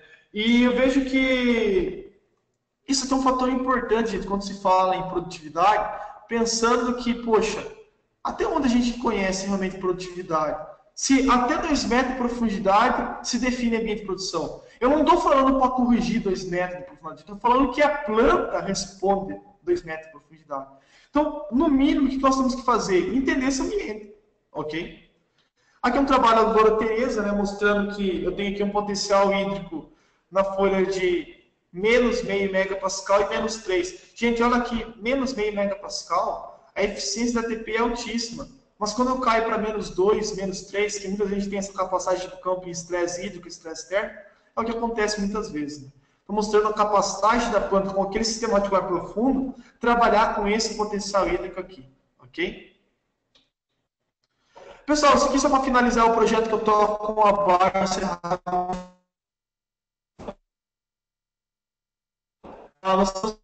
Vocês verem que em 3 anos nós chegamos a aumentar 23 sacos de soja por hectare, mostrando que esse é um caminho muito importante falando em produtividade. E um trabalho que nos trouxe muitos resultados, né? Que esse ano passado nós tivemos a grata surpresa de 5 campeões estaduais de SESB virem do projeto. Então, realmente é um trabalho interessante e deixo aqui para vocês a ideia de estar sempre estudando, né? Ter humildade, estar sempre aprendendo e, com certeza, a questão de solo, ambiente de produção, é um assunto que está vindo muito pela frente aí. Até eu estou desenvolvendo uma plataforma tecnológica de recomendação junto com alguns colegas, né, junto com o Henry, e eu vejo que futuramente essa parte de agricultura digital associada ao ambiente de produção vai ser de muito sucesso. Ok? Para a gente finalizar,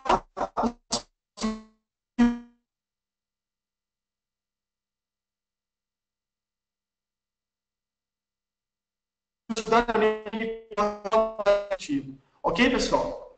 Deixo aqui os contatos, agradeço a disponibilidade de todos, né? E estou aberto a perguntas agora aqui, ok? Muito obrigado.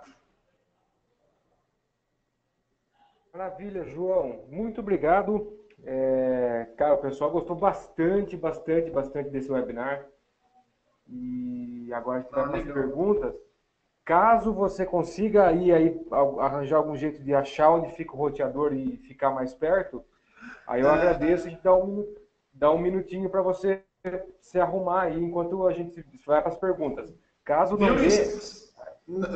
O problema é que eu estou aqui no computador fixo, aqui, então realmente vai ter que continuar assim.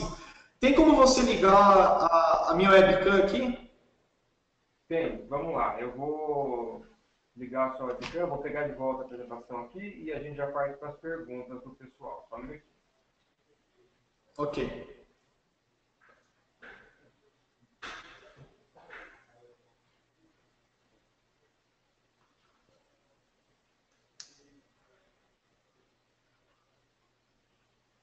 Vamos lá.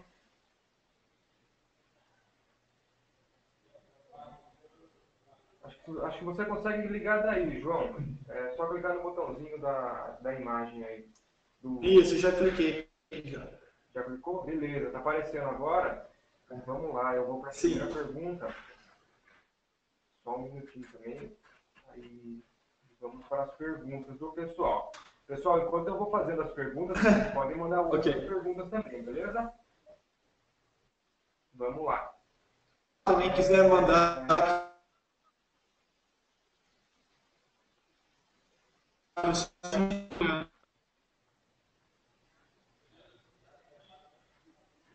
Bom, o pessoal pessoal está perguntando aqui se o material vai ficar salvo. Sim, o material fica salvo e vai estar disponível no site da Inseres a partir de amanhã, pessoal. Aí lá vocês podem acompanhar tanto o slide quanto a explicação do João. Caso vocês tenham alguma dúvida com algum trecho que ficou com uma qualidade ruim na explicação, manda e-mail para a gente, inseres@inseres.com.br, e aí a gente vai responder vocês, eu repasso para o João e a gente responde. Vamos lá. Pergunta do Rodrigo Nogueira. João, o Rodrigo quer saber, teria como estimar o pH do solo sabendo o percentual do CaO e do MgO do calcário? Para quando esse pH iria aproximadamente antes da calagem? Você consegue estimar a porcentagem você consegue estimar a porcentagem de cálcio, né, na CTC que você vai levar, de cálcio e magnésio, de acordo com o teor de óxido de magnésio e óxido de cálcio no calcário, né? E você consegue estimar qual seria a capacidade de saturação que esse solo ficaria, né? Consequentemente, você estimando a capacidade de saturação, você consegue estimar, não seria uma conta efetiva, você consegue sim chegar, né, no pH do solo. Só que realmente existe um problema aí, porque tem solos que têm efeito tampão, né? Solos com argila com os problemas de tamponamento de calcário, então esse pH teria um problema nessa situação. Então, realmente, você consegue ter um cálculo efetivo, né, na relação, né, de cálcio e magnésio na CTC, ok? Beleza. Vamos lá, pergunta da Franciele Cristina Moreira. Eu tenho que só arrumar aqui, porque tem muita pergunta. Boa tarde. Quantos pontos de estratificação são recomendados fazer por hectare? Ou é por zona de manejo? Simples ou compostos? A pergunta da Franciele. Eu vejo que o trabalho de análise de perfil ele tem que ser feito por zonas de manejo. Ele tem que ser feito com imagem de satélite, com mapa de produtividade. E eu vejo que a análise superficial que as APs fazem tem que ser feita normalmente. Tem que ser feito do jeito que faz. Mas em zonas ali de 20, 30 hectares, fazer uma análise de perfil ali com 3 a 4 repetições triangulando para se ter um dado de perfil daquele talhão e os dados da AP mesmo ali, que as empresas fazem em superfície, para você ter o coeficiente maior de variação. Mas em profundidade seria feito em zonas de manejo para se fazer a classificação pedológica de ambiente de produção. Ok? Maravilha. O Ricardo Tocumo pergunta, qual a ordem de tratar os fatores de produtividade? Deve-se começar pelo físico?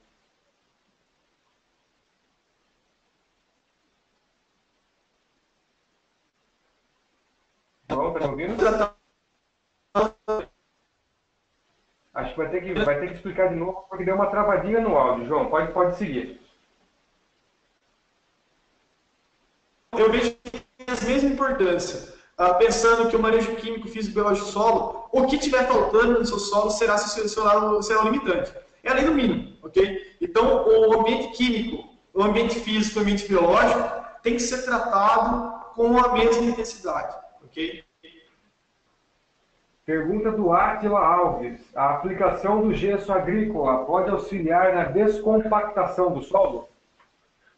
Sim. Tem um trabalho do professor Bernardo Van Rage que mostra isso, só que essa interação do gesso ela tem que ser feita com plantas, né? Então, o gesso com plantas, alfafa, se eu não me engano, que ele mostra que aonde tinha gesso e alfafa por 4 anos, e só gesso no solo, aonde estava gesso e alfafa descompactou o solo, né? Então, a interação do gesso e planta pode ser uma forma de diminuir o índice de cone, sim.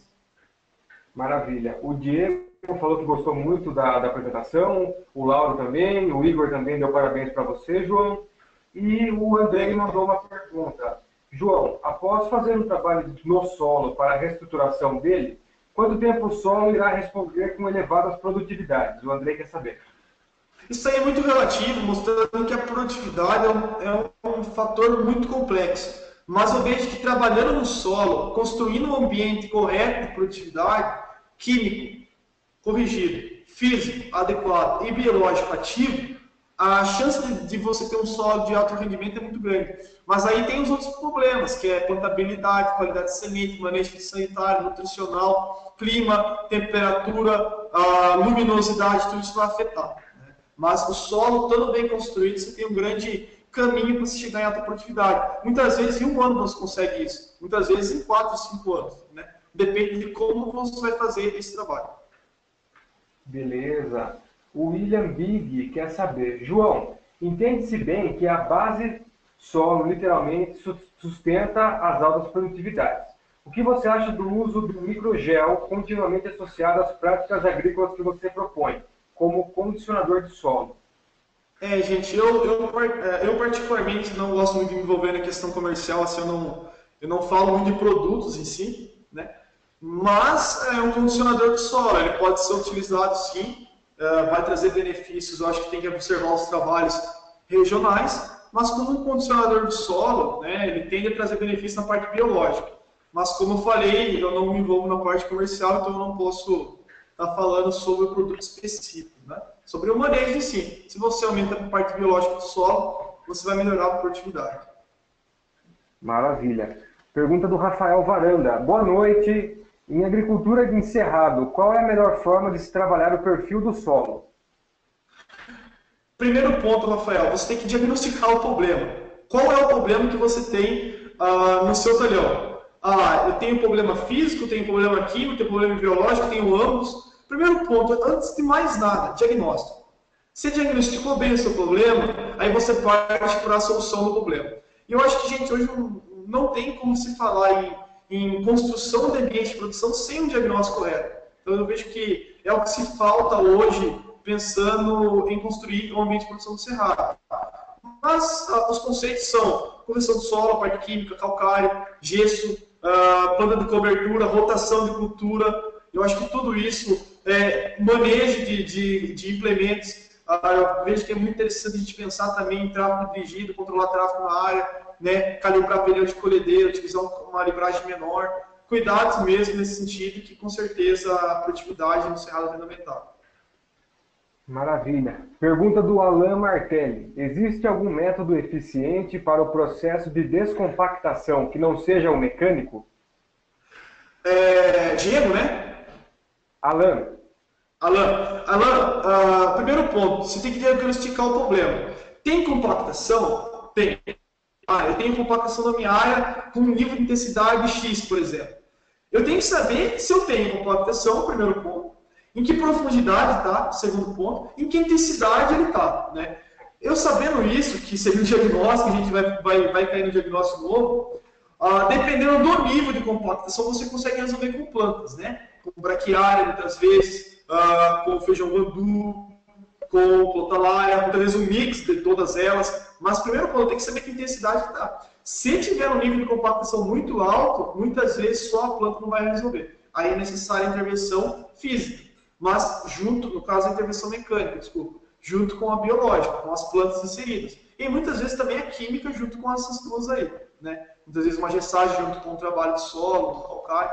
É nesse sentido que se resolve o problema físico. Né? E outro problema, eu tenho que não só resolver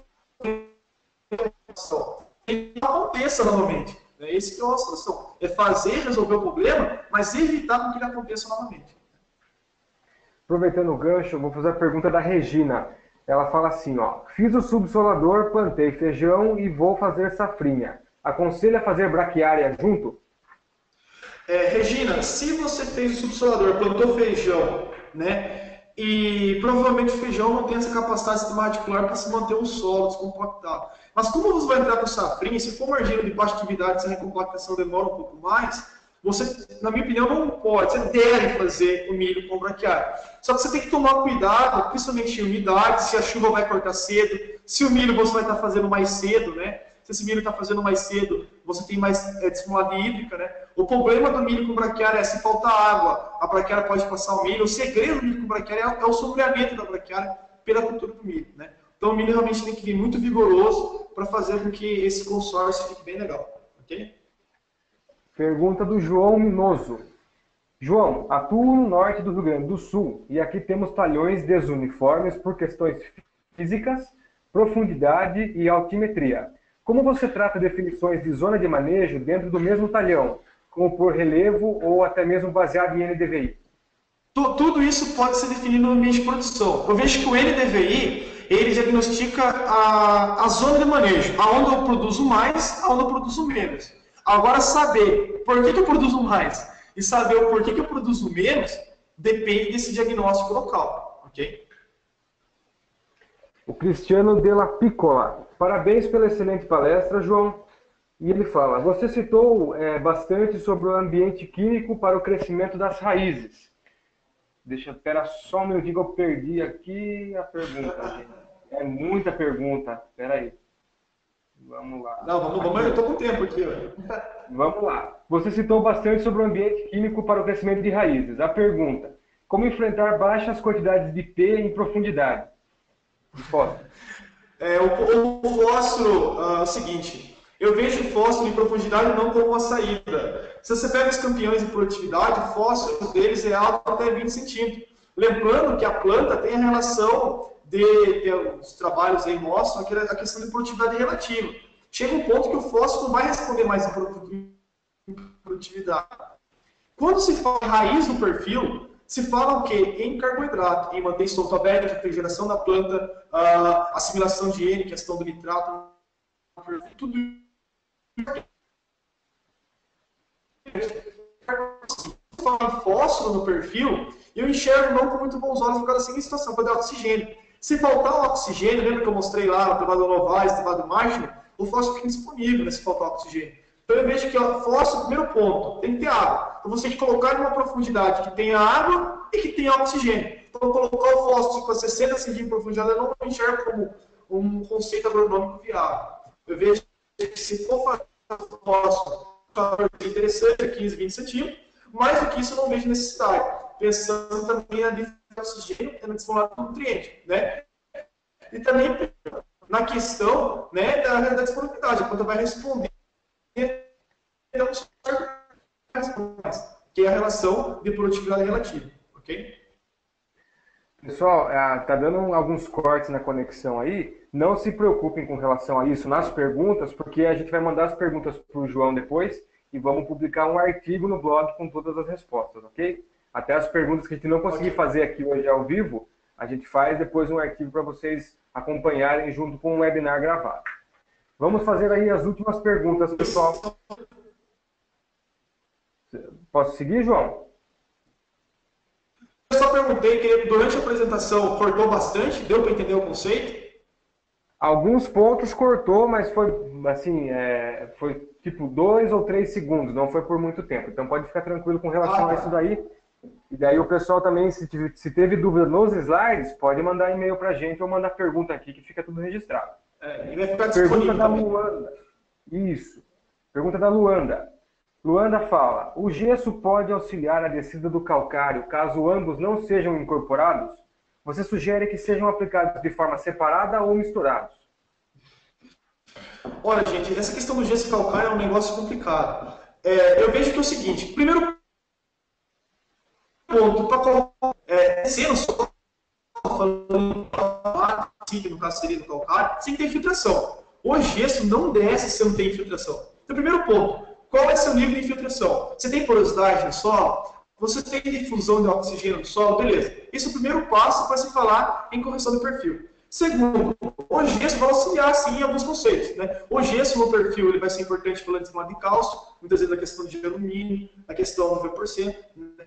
Mas, efetivamente, a descida do calcário com o gesso é um...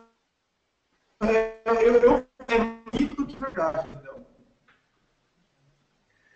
O Homero deu os parabéns, ele falou que gostou muito da palestra.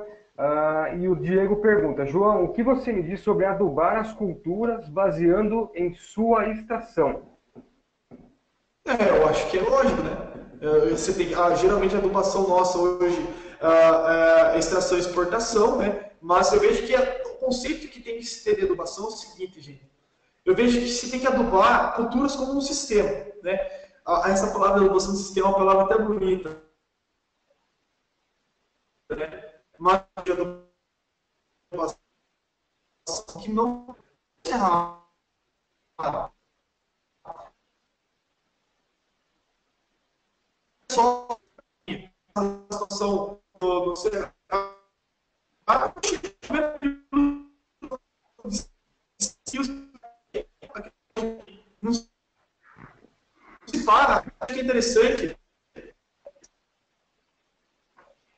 você pensar no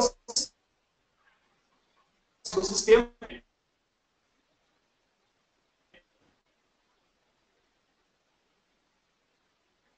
João, a gente não está conseguindo te ouvir, cara. Essa última pergunta não deu para gravar, ficou bem ruim. E aí vamos partir para as próximas. Aí eu vou fazer, eu vou fazer mais duas, três perguntas, a gente vê como é que está a internet, dependendo de como tiver, pessoal. Infelizmente a gente encerra e aí eu convido vocês depois, a gente manda um e-mail para vocês com as respostas pelo artigo, tá? Porque senão a gente vai acabar ficando aqui e não vai conseguir entender muito o que o João está falando. Vamos fazer mais duas, três perguntas, João. Vamos lá. O Juan quer saber, em solos com 70% de areia, a utilização do plantio direto como acompanhamento de fertilidade do solo no perfil é o caminho para maior produtividade?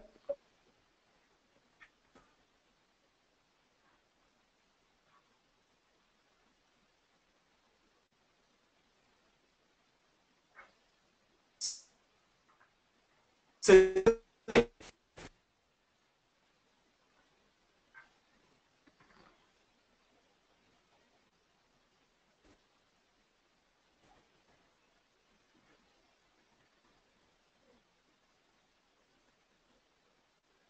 A gente não está conseguindo ouvir o João mesmo. Pessoal, tivemos esse problema aí ao longo do webinar por conta da conexão. João, está muito cortado o áudio, não está dando para responder. Vou tentar ver, então, tá. Infelizmente não vai dar, não está dando para a gente escutar o João, a conexão deu uma queda maior. Pessoal, vocês mandaram muitas perguntas mesmo e perguntas muito boas. Então, reiterando, a gente vai coletar todas elas, eu vou passar para o João e aí na semana que vem ou na outra, a gente já tem todas as respostas juntas no artigo e a gente, como tem a lista de e-mails de vocês que se inscreveram e estiveram ao vivo, a gente manda para vocês o artigo em primeira mão para vocês acompanharem e acompanharem as respostas das perguntas que vocês tiveram, ok? Em primeiro lugar, quero agradecer muito a vocês por estar conosco aqui hoje, né? Assim, tivemos problemas com a conexão, acontece, transmissão ao vivo é isso mesmo, então eu agradeço a paciência de vocês por estarem conosco aqui hoje e agradeço demais o João por se dispor a dar esse webinar. Foi o webinar recorde de inscritos e de espectadores ao vivo, foi o webinar recorde de perguntas também. Então é sinal de que a aula foi muito boa, o pessoal gostou bastante, bastante dúvida e de que foi uma mensagem passada com qualidade. Então aí eu deixo para o João, se ele conseguir, fazer os agradecimentos finais dele para a gente encerrar por aqui. João, fica à vontade. Tá ok. Primeiro ponto, né, eu queria agradecer a oportunidade, né. Eu vejo que a difusão do conhecimento, ela... Só um minutinho, pessoal. A difusão do conhecimento ela é muito importante.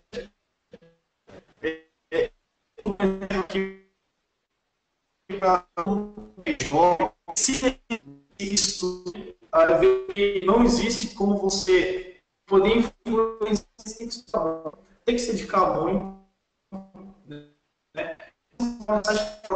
Né? E uma coisa de que a produtividade, como diz meu amigo Dirceu Gassi, não é investimento por hectare, é conhecimento por hectare. Falta muito conhecimento no campo. E eu acho que é muito importante ações como essa, né? Agradecer muito o Léo pelo convite, Leonardo, porque aqui de conhecimento muito fácil, né, gratuita, e eu vejo que tem que ter, é um projeto que tem que ser incentivado e tem que continuar com isso aí. Vocês estão de parabéns e vamos falar, vamos ter se Deus quiser, uma safra muito boa, né? E é isso aí, vocês precisando, tem meus contatos, vocês podem entrar em contato, que a gente puder ajudar, a gente vai estar ajudando aí, ok? Tenham uma boa semana a todos aí. Obrigado.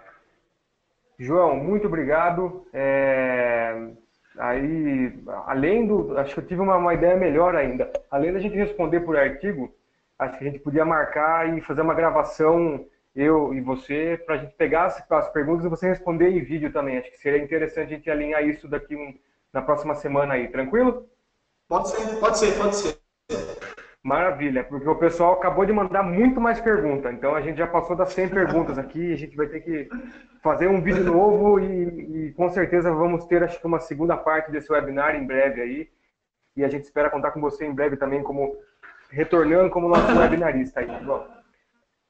Parte 2. Parte 2, com certeza. Pessoal, muito obrigado a vocês por estarem conosco aí ao longo dessa última 1h30, muito obrigado pela paciência. Obrigado pela participação, pela colaboração. Siga em séries no Facebook, no Instagram, no LinkedIn também, caso o pessoal queira trabalhar com a gente, lá tem bastante informação sobre as vagas. Tem dúvida? Manda e-mail para a gente, inseries@inseries.com.br e visita o nosso site para você assistir esse webinar do João amanhã, acompanhar nossos artigos e os outros webinários também, www.inseries.com.br. Muito obrigado a participação de todos, um bom descanso. Na semana que vem a gente anuncia o webinar novo que vai acontecer em dezembro. Maravilha? Obrigado a todos e até mais. Tchau, tchau.